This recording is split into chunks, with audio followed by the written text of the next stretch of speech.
నమస్తే. ప్రస్తుతం మనతో పాటు సీనియర్ జర్నలిస్ట్ దాము బాలాజీ ఉన్నారు. ఆయనతో మాట్లాడదాం. నమస్తే సార్. నమస్తే. సార్ వల్లభనేని వంశీ జైల్లో కేకలు, అరుపులు గట్టిగా పెడుతుండడం వల్ల జడ్జ్ ఆయనకి బెయిల్ కూడా క్యాన్సిల్ చేశారు అని చెప్పేసి ఒక వార్నింగ్ లాగా ఇచ్చారు అని కూడా అంటున్నారు. అసలు ఏం జరిగింది? ఒక వార్త అయితే వైరల్ అవుతుంది. అదేంటంటే వల్లభనేని వంశీ జైల్లో ఉన్నాడు. ఆయన హైకోర్టులో బెయిల్ పిటిషన్ విచారణ సందర్భంగా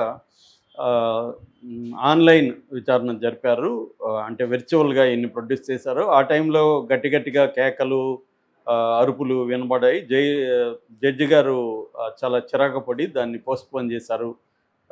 అట్లాగే ఢిల్లీ నుంచి మన ఈయనెవరు సిద్ధార్థ లోత్రా ప్రభుత్వ తరపున ఆయన కూడా ఏంటిది అని విసుక్కున్నారు. జడ్జి గారు దాంతో 23కి మళ్ళీ వాయిదా వేసేశారు.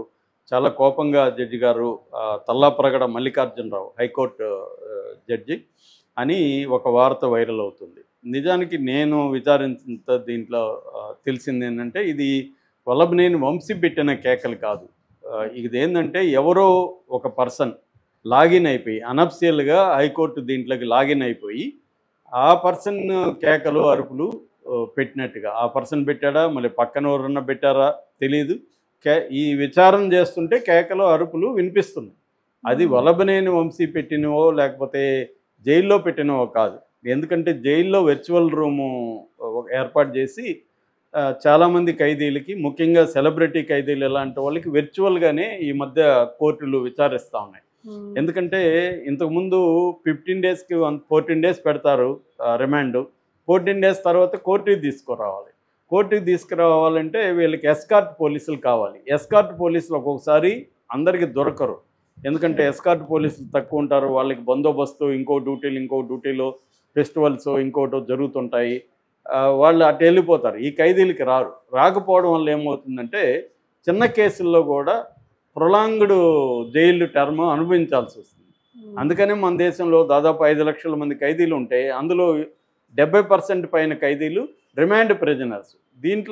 ఇందులో ఒక రీజన్ వచ్చి ఎందుకు ఇంతకాలం వాళ్ళు ఉంటారని దానికి ఈ ఎస్కార్ట్ రాకపోవడం, కోర్టుకి వాయిదాలకు వెళ్ళకపోయినప్పుడు గుడ్డిగా 14 డేస్ పెరుగుతూ పోతూ ఉంటుంది.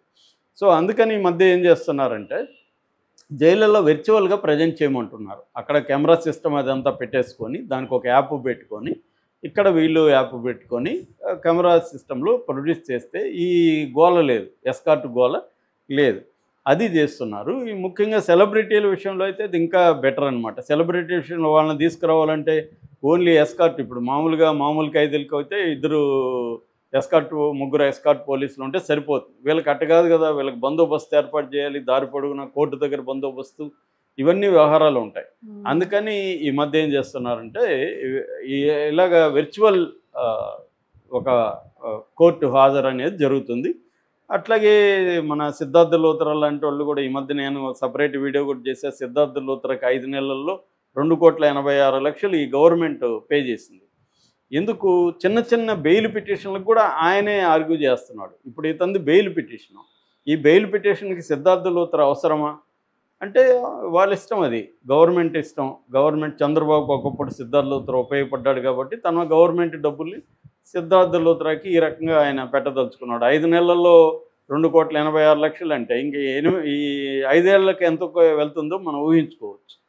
5 నెలల్లో 2 కోట్లు అంటే సంవత్సరానికి ఎంత? 5 కోట్లన్నా సంవత్సరానికి మినిమం వెళ్తుంది. 5 ఏళ్లలో 25 కోట్లు ఆయనకి మినిమం ఇస్తారు, మ్యాక్సిమం పక్కన పెడితే.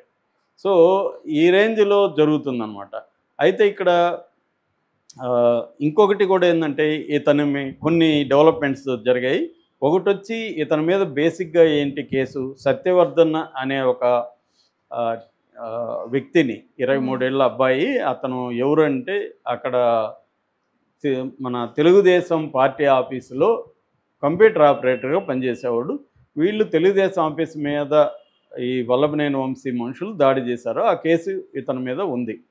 అయితే ఆ కేసులో ఇతను అరెస్ట్ చేస్తే బెయిల్ త్వరగా వచ్చేస్తుంది. ఎందుకంటే అతను ప్రత్యక్షంగా లేదు, సీసీటీవీలో అతను ప్రేరేపించాడని. అప్పుడు ఏం చేశాడంటే వల్లభనేని వంశీ ఈ అబ్బాయిని కిడ్నాప్ చేశాడని కేసు పెట్టారు. ఇతనేమో ఎస్సీ కాబట్టి ఎస్సీ ఎస్టీ కింద కేసు పెడితే బెయిల్ త్వరగా రాదని ఇతని మీద కేసు పెట్టారనేది వైసీపీ ఆరోపిస్తుంది. యాక్చువల్గా ఇతను అసలు నేను లేను ఆ రోజు, నా సాక్షి సంతకం అని నా సంతకం తీసుకున్నారు పేపర్ మీద, నేను అసలు కంప్లైంటే ఇవ్వలేదని అతను కోర్టులో చెప్పాడు. అతని మీద మళ్ళీ ఒక కేసు పెట్టారు. సో ఇది విచిత్రం అనమాట.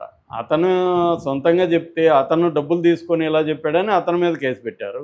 మరి డబ్బులు తీసుకొని చెప్పుంటే అతను కిడ్నాప్ అనే సమస్య రాదు కదా. కాబట్టి ఇక్కడ కాంట్రడిక్టరీ ఉంది. కానీ ఇవన్నీ ఎప్పుడు తేలుతాయి? ట్రయల్లో తేలుతుంది. ఈ లోపల బెయిల్, తనకు బెయిల్ రాకుండా సిద్ధార్థ లూథర్ని యూజ్ చేస్తున్నాడు Chandrababu. So already SC ST కేసులోనే హిమబిందు జడ్జి గారు, ఆమె ఒకప్పుడు చంద్రబాబుని జైలుకి పంపించిన జడ్జి కూడా ఆమె ఇప్పుడు ఎస్సీ ఎస్టీ కోర్టులో ఉంది. ఆమె తనకి బెయిల్ రిజెక్ట్ చేసింది. దాంతో ఇతను హైకోర్టులో అప్పీల్ చేసుకున్నాడు వల్లభనేని వంశీ. ఇప్పుడు హైకోర్టు జడ్జి గారు తల్లప్రగడ మల్లికార్జునరావు, ఈ సౌండ్లు వినబడుతున్నాయి, ఎవరో అరుస్తున్నారు, కేకలు పెడుతున్నారు, దీని మీద విచారణ జరపండి, ఎట్లా ఇల్లీగల్గా లాగిన్ అవుతారు అనేది. ఇప్పుడు ఏమంటే చాలామంది మనకి హ్యాకర్స్ ఉంటారు, వాళ్ళకి లాగిన్ అవ్వడం పెద్ద విషయం కాదు. అందులో గవర్నమెంట్ వెబ్సైట్లు చాలా పూర్గా మెయింటెనెన్స్ జరుగుతుంటాయి. ఒక పట్టాన ఓపెన్ కావు, ఒక పట్టాన రావు.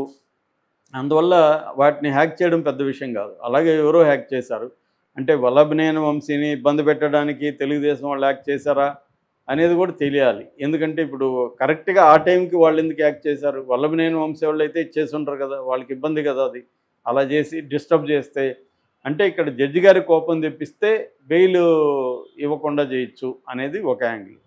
రెండవ యాంగిల్, దీంట్లో ఛార్జ్షీట్ వేయడానికి ఇంకొక 30 రోజులు టైం కావాలని ఏసీపీ దామోదర్ కోర్టులో పిటిషన్, మెమో అంటారు, మెమో దాఖలు చేశారు.